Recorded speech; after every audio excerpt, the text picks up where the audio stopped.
women with their hand on mediocre from their head to their toe. They so far from mediocre. It's Power 98.3. Where hip-hop lives. Okay, ladies and gentlemen, currently in studio, a surprise guest. He's going to be holding down at Stand Up Live all weekend long. Probably one of my favorite comedians. From, let's say, Comic View to Bruce. Just tell them a few spots you've been on, man. Well, I've been on Showtime, the Apollo. I hosted BET Comic View. I hosted a show called BET Coming to the Stage. I have did BET Comic View since it started from BET Coast to Coast. I have did HBO specials and Comedy Central specials. Been in movies like The Wash. I've been in movies like Who's Your Caddy?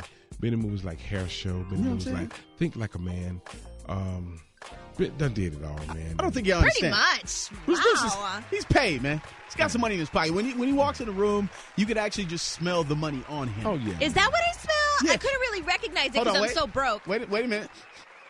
Yeah, that's money. It's money. That's money, baby. Money. Yes, indeed. So, what's Bruce, going on? I got a question for you, man. What keeps you motivated to keep going on this comedy grind? Because at this point, I feel like with the type of person that you are and the type of comedy that you do, you could do anything. Well, the most important thing is to love what you do. It's just like you, radio personality. You've been doing it for a long time, young lady here. You got to love what you do. If you're getting up every morning out your bed saying, I really just don't want to go to work, that's probably not what you should be doing. You know what I'm saying? That's so but true. I enjoy it very much. I enjoy traveling. I enjoy meeting different people. I enjoy meeting people like you, seeing you year after year, and you holding it down. And that's the enjoyment of it. And then you come on the station and you know, people hear your voice, and then I do meet and greets after the shows, and people can touch you and see you and take pictures with you. That brings a lot, and people like you help me sell out shows you're announcing. So that's the key thing with the whole. But I enjoy it, but I treat it just like a business. See, It's not like this is not for me to go out and just sow my wild oats. This is a business. This is how I make my living. So you have to run it like a business. I have guys that work for me, and we're a team, and we have fun, and we eat well, and we eat healthy. You know what I mean? Very well. You know what I mean? Oh, go ahead and shout out where you went. Like Lolo. There you go. Last night. Lolo's Chickens and Waffles, man. What's your favorite part about being in AZ anyway? Like, is it just the Lolo spot? Lolo's, the weather. I like the sunshine. I'm in the cars, and I can come out here and find all type of parts that I need for my old school cars, and everybody out here is really friendly, man. Black, white, Latino, Asian, it doesn't matter. And I like that culture of people, and just love what you do.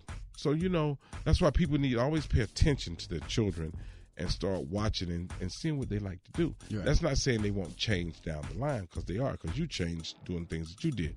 But always want to be comfortable with what they're doing, because if you do, it'll be easy to them. I bet you raising a child has to be really hard. Absolutely. I mean, I think Gello has 2 kids. He adores them.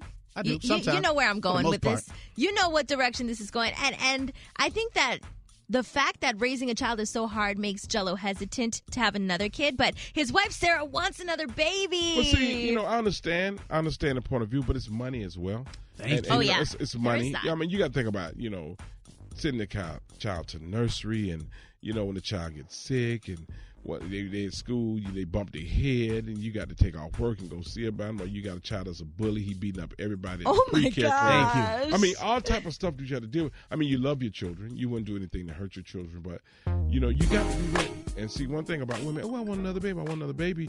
But the man really don't feel like that. And then when you do have the baby, then she gets mad because she thinks you're not putting in 50-50 with her. And she want to give you a hard time about it. And then you get mad and say, you know what? I really didn't want the baby anyway. Yeah, It's like resentment. Not the right thing to say, though. Not the right thing to say. You're not going to say that, but I think people just don't understand the dynamic that the woman wants the baby. She wants the cute, the cuddly little experience at that time. Yeah. But she doesn't realize if things go down being a man, you're responsible for everything. And you have to watch a child every second. You're the protector, the provider. Second. I do agree with the monetary responsibility, but I mean, I'm sorry, but moms do the heavy lifting with the babies. Come on now. They're the ones that, he got a boo-boo. Let me go get some Neosporin. Not when women know that they have a man that's really to participate. Right. So they kind of like give him most of the work as well. Yeah. So they got to do, they really don't care. They have to take This is what I always got. Coming home, right after work, long day at work, busting your behind. You go home. It's your turn to take care of the baby. Yeah.